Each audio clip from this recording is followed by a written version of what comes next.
Halo adik-adik, jumpa lagi dengan Ibu Yosi dalam serial Dongeng Anak. Kali ini mengambil judul Dayang Bandir.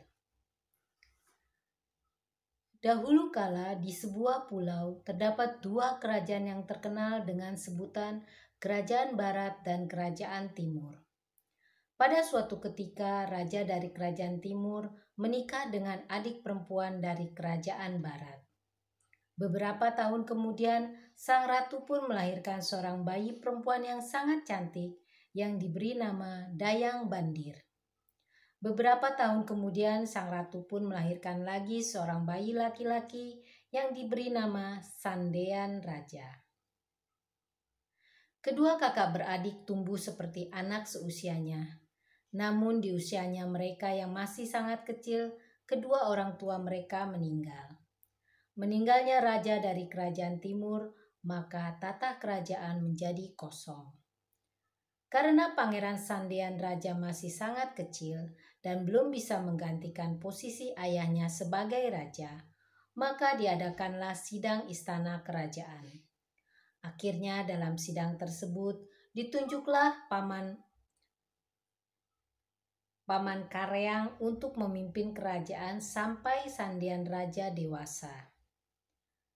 Namun Kareang sangat serakah. Ia ingin menjadi raja selamanya dan tidak ingin memberikan tahtanya kepada keponakannya. Dan untuk menjadi raja selamanya, ia harus memiliki benda-benda pusaka kerajaan timur. Dayang Bandir mengetahui niat buruk pamannya. Ia pun menyembunyikan pusaka itu agar tidak sampai jatuh ke tangan pamannya yang hanya ingin menggantikan posisi raja.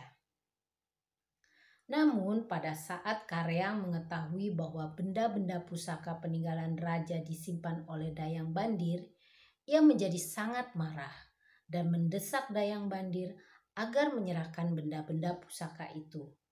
Ia pun mulai mengancam keselamatan Dayang Bandir dan adiknya. Namun Dayang Bandir tetap pada pendiriannya tidak mau menyerahkan benda-benda pusaka tersebut. Pada suatu hari, tiba-tiba Kareang mengajak kedua ponakannya berjalan-jalan ke dalam hutan. Karena sikap pamannya sangat baik, Dayang Bandir dan Sandean Raja tidak curiga. Namun di tengah hutan, tiba-tiba Kareang memaksa Dayang Bandir untuk menyerahkan pusaka-pusaka yang ia simpan. Dayang Bandir tetap bersikukuh tidak memberikan apa yang diinginkan sang paman. Akhirnya Kareang sangat marah dan mengikat Dayang Bandir di atas pohon yang sangat tinggi yang tidak bisa dijangkau oleh adiknya Sandean Raja.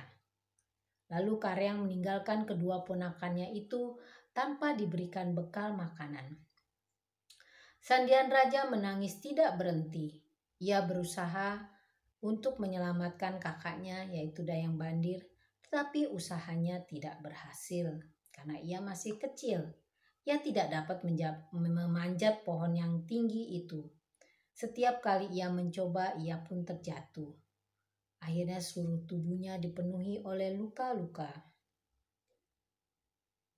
Setelah berhari-hari terikat di pohon, Dayang Bandir mulai lemas dan akhirnya meninggal. Sandean Raja sangat sedih. Ia pun hidup seorang diri di dalam hutan selama bertahun-tahun. Ia pun menjadi seorang pemuda yang sangat tampan dan gagah perkasa.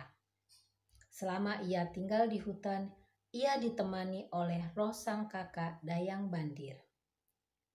Suatu hari, roh sang kakak membisikkan sesuatu kepada Sandean Raja. Temuilah Raja Sorma dari Kerajaan Barat. Raja Sorma adalah adik kandung dari ibu kita, bisik Dayang Bandir. Raja Sorma adalah seorang raja yang baik dan bijaksana. Ia tidak kejam seperti Kareang yang telah menjadi raja di Kerajaan Timur. Sandean Raja pun melaksanakan pesan yang disampaikan oleh sang kakak. Sandean Raja berhasil keluar dari hutan dan segera menuju ke wilayah Kerajaan Barat untuk menghadap Raja Sorma.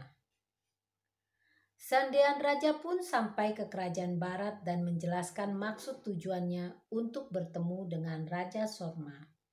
Namun, Raja Sorma sangat terkejut dengan ucapan yang disampaikan Sandian Raja, karena ia tahu bahwa kedua keponakannya telah lama meninggal. Pada awalnya, Raja Sorma tidak langsung percaya bahwa yang datang menemuinya itu adalah keponakannya. Ia pun memberikan beberapa syarat yang cukup berat kepada Sandian Raja. Syarat pertama, Sandian Raja harus memindahkan sebuah batang pohon yang berada di hutan ke dalam istana. Sandian Raja pun berhasil melakukan syarat pertama dengan baik. Syarat yang kedua, ia harus menebas sebagian wilayah hutan untuk dijadikan sebuah ladang. Dan Sandian Raja pun melakukan syarat tersebut dengan sangat baik. Dan syarat yang terakhir adalah Sandian Raja harus membangun sebuah istana yang sangat besar dan biasa disebut dengan rumah bolon. Dan Sandian Raja pun berhasil dan dapat menyelesaikan syarat ketiga tersebut dalam waktu 3 hari. Sandian Raja pun mampu melewati ketiga syarat yang diberikan oleh Raja Sorma. Namun, meskipun Sandian Raja sudah memenuhi ketiga syarat tersebut dengan baik, tetapi Raja Sorma masih tidak mau mengakui dan tidak percaya bahwa Sandian Raja adalah keponakannya. Raja Sorma pun memberikan syarat lagi, yaitu menebak putri raja yang berada di antara puluhan gadis di sebuah ruangan yang sangat gelap gulita. Pada awalnya, Sandian Raja merasa khawatir dengan syarat yang diberikan itu. Ia takut tidak berhasil. Namun tiba-tiba ia mendengar bisikan dari roh sang kakak, Dayang Bandir. "Tenanglah. Jangan khawatir, aku akan membantumu," bisik roh Dayang Bandir. Akhirnya Sandian Raja berhasil memegang kepala putri raja yang sedang bersimpu. Atas keberhasilannya, Sandian Raja diakui sebagai ponakan Raja Sorma dan dinikahkan dengan putrinya yang sangat cantik jelita. Mereka pun hidup bahagia di kerajaan barat. Pada suatu malam, Raja Sandian bermimpi. Dayang Bandir kakaknya memintanya untuk mengambil kekuasaan kerajaan timur yang dipimpin oleh Kareang. Sandian Raja pun langsung menyusun rencana untuk menyerang kerajaan timur. Ia pun memimpin sendiri serangan tersebut. Sandian Raja bersama prajurit kerajaan barat menyerang kerajaan timur yang dikuasai oleh pamannya yaitu Kareang. Dalam waktu singkat kerajaan timur berhasil ditaklukkan dan Raja Kareang pun terbunuh oleh Sandian Raja. Seluruh rakyat kerajaan timur sangat bersukacita dengan kembalinya Sandian Raja. Kerajaan timur akhirnya dikuasai oleh Sandian Raja dan akhirnya Sandian Raja dinobatkan menjadi raja di kerajaan timur. Ia memimpin kerajaan timur dengan sangat arif dan bijaksana seperti ayahnya dulu dan hidup bahagia bersama istri dan rakyatnya.